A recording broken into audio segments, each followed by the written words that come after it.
Voilà, nous allons donc à présent passer au volet suivant qui concerne donc la démocratie. La démocratie, c'est donc votre 8e bataille, Monsieur le Premier ministre.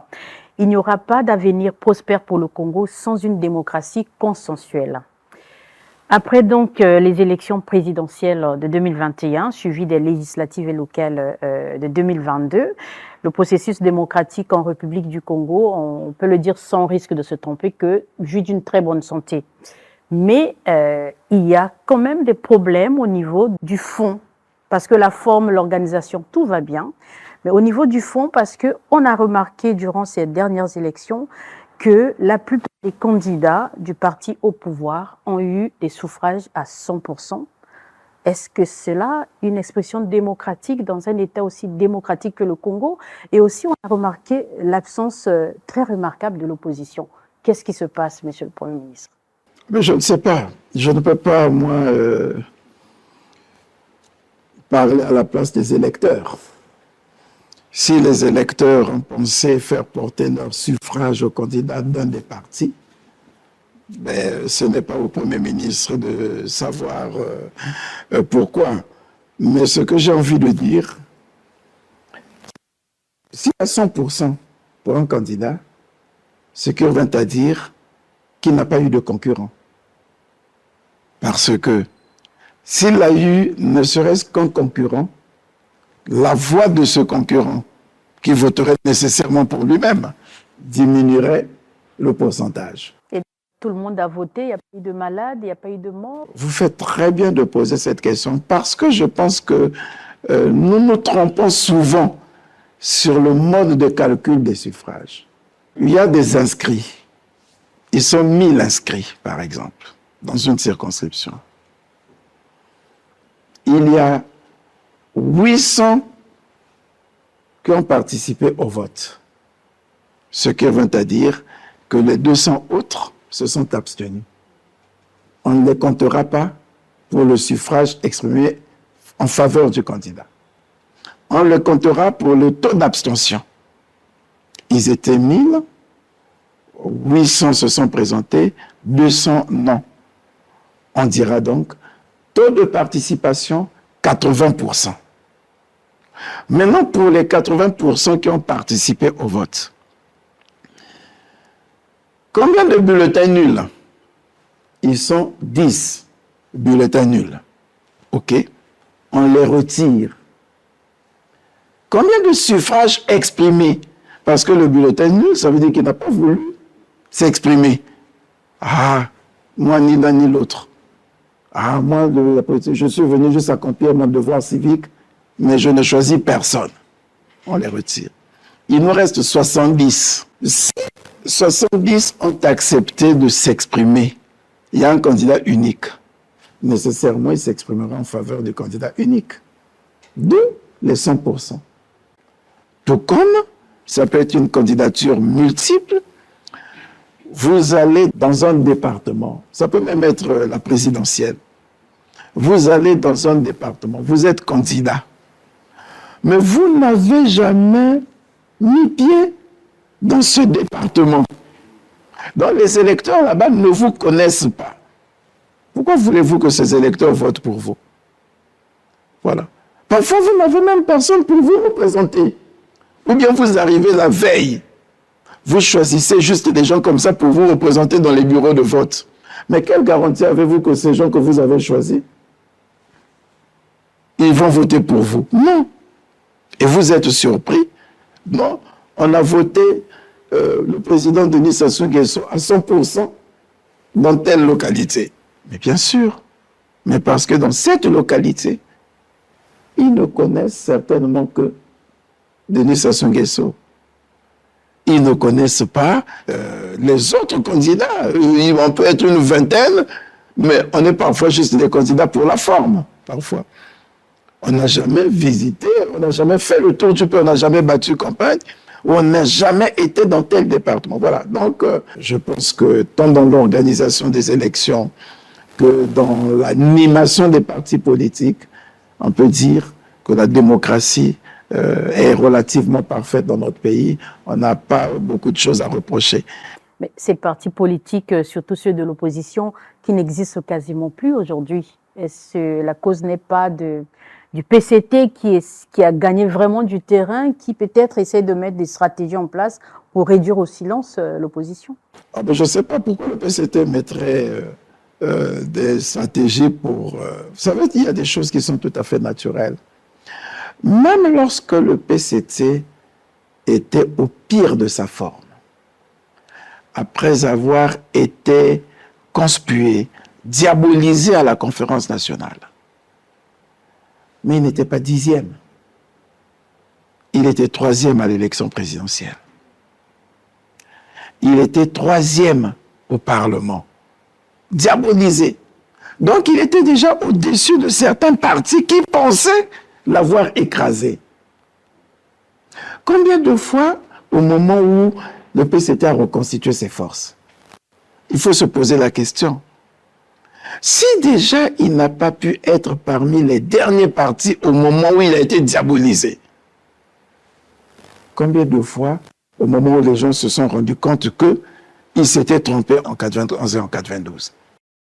Comment peut-on douter de ce que ce parti au pouvoir puisse se renforcer davantage pour conquérir pratiquement tout l'espace politique national? Monsieur le Premier ministre, vous parlez de démocratie consensuelle.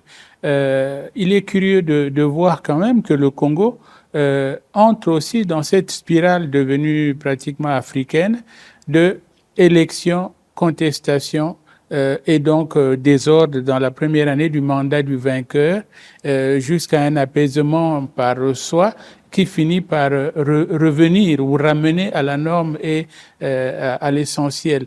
Pourquoi est-ce que la classe politique dont vous êtes membre se plaît comme cela à dire oui, bravo, allons aux élections, et puis après, il y a aujourd'hui des partis politiques ou des leaders politiques qui n'ont toujours pas reconnu la victoire du président actuel? Mais pas qu'au Congo, pas qu'en Afrique. Aux États-Unis, depuis pratiquement 2001. Seulement. Non. Depuis 2001, on va toujours de contestation en contestation. Voilà. De contestation en contestation. Et jusqu'à très récemment.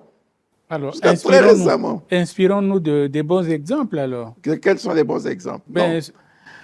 Simplement parce que je ne dois pas me gêner de le dire, et c'est pour cette raison que vous avez raison de penser que l'élite devrait y réfléchir. Je suis de moins en moins convaincu que les populations de tous les pays croient encore à l'élection comme mode idéal de sélection des dirigeants. Je commence à être de moins en moins convaincu. C'est pour cette raison, partout dans le monde, vous avez un fort taux d'abstention.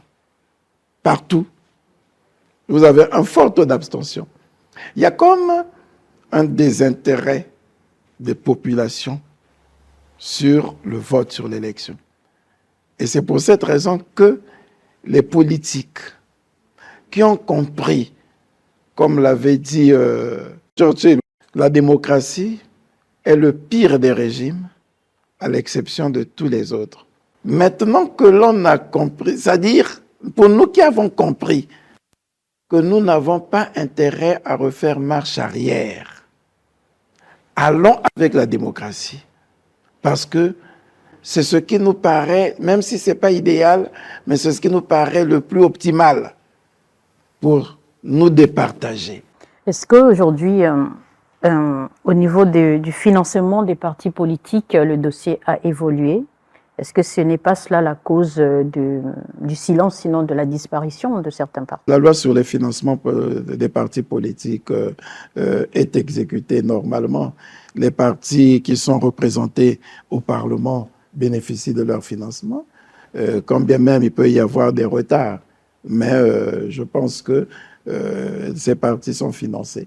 Les partis qui ne bénéficient pas de financement, ce sont les partis qui ne sont pas représentés, qui n'ont pas d'élus, même pas au niveau local. On part du principe que si un parti n'arrive pas à se faire élire même pas au niveau local, sur des collectivités locales. Quelle est la valeur accordée à ce parti?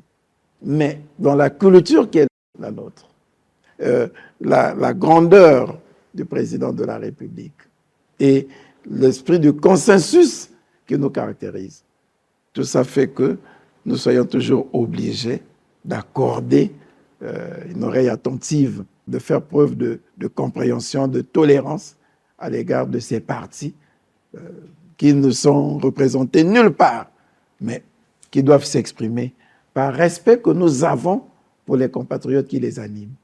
Concertation politique, justement, Monsieur le Premier ministre, il y en a beaucoup eu au Congo. La dernière, c'est celle d'Owando l'année dernière. Qu'en est-il des recommandations de ces concertations? Est-ce qu'aujourd'hui, vous pouvez rassurer de ce que c'est pris en compte, puisqu'on a une échéance qui pointe à l'horizon, les sénatoriales? C'est vrai que ce n'est pas une élection à suffrage direct comme les autres, mais est-ce que vous tenez quand même compte aujourd'hui des conclusions de ces concertations? Parce que la remarque est faite que ce n'est pas pris en compte. Et puis, quand on organise les élections, les mêmes problèmes reviennent. Ah non, c'est souvent pris en compte.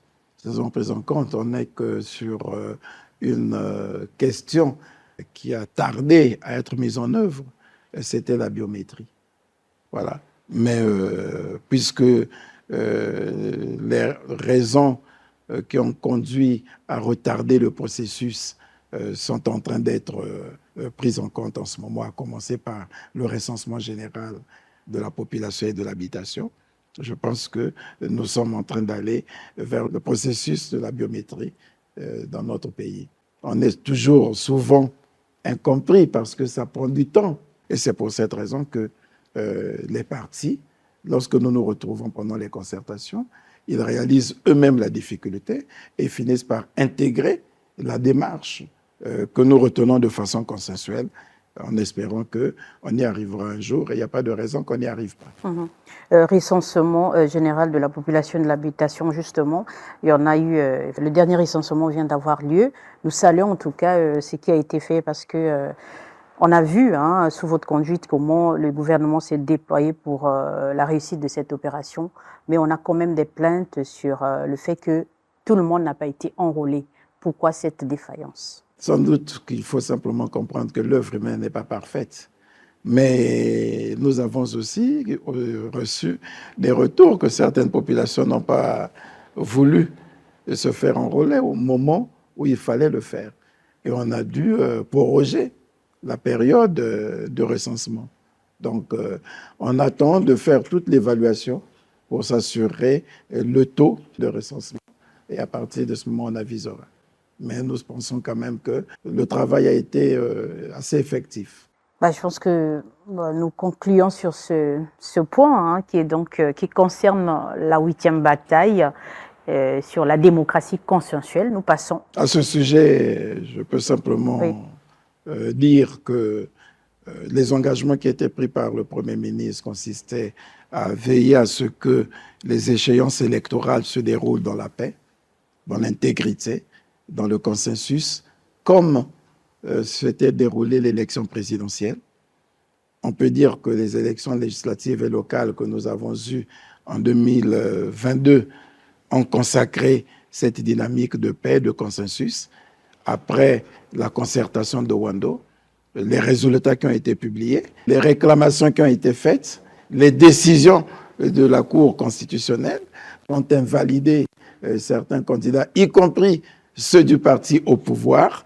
Je ne sais pas si on pouvait avoir des preuves de transparence et d'intégrité du scrutin que celles que nous avons offertes à la suite des élections législatives et locales de 2022. Voilà. Je pense que les choses se sont passées normales. Nous avions mis en place, comme nous l'avions demandé, un haut commissariat à la réforme de la gouvernance électorale. Une réflexion est en train d'être conduite et c'est pour cette raison qu'on peut dire que cette action n'est pas encore conduite à son terme parce que la réforme qui a été initiée n'est pas encore rendu public, voilà, mais on peut penser que pour les engagements pris dans le cadre de la démocratie consensuelle, sont des engagements qui sont presque tenus.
C'était la 8e bataille.